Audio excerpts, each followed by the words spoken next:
Selamat pagi, Bapak Ibu dan anak-anakku yang dikasihi Tuhan. Puji syukur hari ini kita masih menikmati nafas kehidupan. Kita bertemu lagi dalam satu hati, sapaan Tuhan tiap pagi. Hari ini mengambil tema, kehendak-Mu jadilah. Kita akan merenungkan firman Tuhan dalam Roma pasal 11 ayat 33 sampai dengan 36. Adik Gwensa, Jemaat Anak Gereja Kristen Jawa Condong Catur, akan membacakan ayat yang ke-33. Mari silahkan, Dek. Bacaan hari ini diambil dari kitab Roma pasal 11 ayat 33. Oh, alangkah dalamnya kekayaan, hikmat dan pengetahuan Allah. Sungguh tak terselidiki keputusan-keputusannya dan sungguh tak terselami jalan-jalannya. Bapak, Ibu, Saudara dan anak-anakku sekalian, Roma 11 ayat 33 sampai dengan 36 ini merupakan kidung pujian Paulus. Hal ini juga bisa kita lihat di beberapa channel YouTube, banyak dilantunkan dalam bentuk pujian, nyanyian oleh beberapa penyanyi ataupun pengkhotbah. Paulus melantunkan pujian setelah pada ayat-ayat sebelumnya menceritakan kepada jemaat di Roma tentang kekerasan hati bangsa Israel yang kemudian Allah membuka pintu rahmat kepada bangsa-bangsa lain, sehingga mereka dan kita semua memperoleh kemurahan hati Allah. Paulus memuji Allah yang sangat besar, yang kebesarannya melebihi dirinya, yang adalah seorang rasul yang sangat terkenal pada saat itu di berbagai daerah, di berbagai negara, juga sampai dengan sekarang. Rasul yang dulunya seorang Farisi yang paham betul akan isi kitab suci. Mari kita simak satu persatu pujian Paulus ini. Dalam ayat 33 yang kita baca bersama Dek Gwensa tadi, Paulus memuji akan kebesaran Allah yang luar biasa, yaitu 1. Allah kekayaannya sangat dalam, atau dengan kata lain, Allah kaya raya, sangat kaya. Kedua, Allah hikmatnya sangat dalam, yang berarti Allah sangat bijaksana. Yang ketiga, Allah kita pengetahuannya sangat dalam, atau Allah Maha Tahu.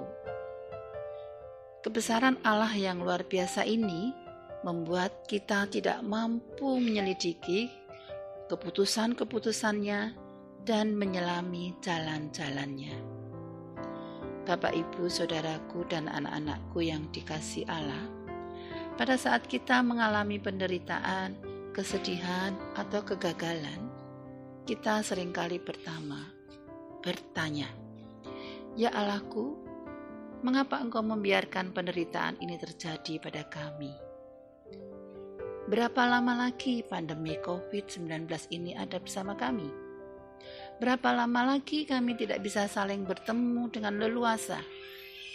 Sungguh kita tidak memahami, tidak bisa mengerti sebenarnya apa yang Allah kehendaki terjadi atas diri kita. Dalam ayat 33 ini dinyatakan, sungguh tak terselidiki keputusan-keputusannya dan sungguh tak terselami jalan-jalannya.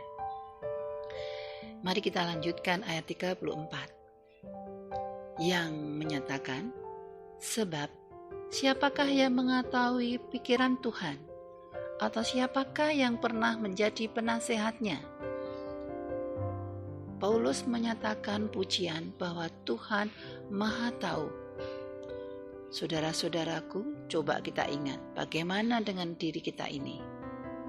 Kita seringkali sok tahu, merasa yang paling tahu tentang segala sesuatu, bahkan merasa lebih tahu dari Tuhan.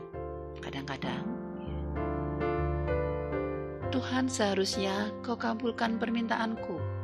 Aku akan menjadi lebih baik, aku akan menjadi lebih layak, aku akan dihormati, dipuji, dan seterusnya dan seterusnya. Benarkah demikian? Sesungguhnya kita tidak tahu pasti apa yang ada pada diri kita ataupun orang lain. Kita tidak tahu pasti apakah kehendak kita ini yang terbaik bagi kita, sesama maupun bagi Tuhan. Kita lanjutkan ayat 35. Atau siapakah yang pernah memberikan sesuatu kepadanya sehingga ia harus menggantikannya? Dalam ayat ini Paulus memuji bahwa Tuhan Allah kita adalah yang paling kaya di antara semuanya. Sesungguhnya Allah tidak memerlukan pemberian dari siapapun. Kita lanjut ayat 36. Sebab segala sesuatu adalah dari Dia dan oleh Dia dan kepada Dia. Bagi Dialah kemuliaan sampai selama-lamanya. Melalui ayat ini, Paulus memuji bahwa Tuhan Allah Maha segalanya. Kemuliaan hanya untuk Dia sampai selama-lamanya. Bapak, Ibu, saudara-saudara, dan anak-anakku, dari firman Tuhan yang kita renungkan pagi ini, kita menjadi mengerti bahwa Tuhan Allah kita Maha Kaya, Maha Bijaksana, Maha Tahu, Maha segalanya. Tuhan yang lebih besar dari segala sesuatu ini, berdaulat dan mengendalikan segala sesuatu, senantiasa menyertai kita dalam segala aspek kehidupan kita. Mari kita senantiasa mengandalkan Allah dan menyertakan Allah dalam setiap pergumulan, masalah yang kita hadapi, dan semua keputusan yang kita ambil. Dan jangan ragu-ragu menyatakan kepadanya, kehendak-Mu jadilah. Karena kita percaya bahwa Allah yang Maha Kaya, Maha Bijaksana, dan Maha Tahu akan memberikan yang terbaik untuk kita. Amin.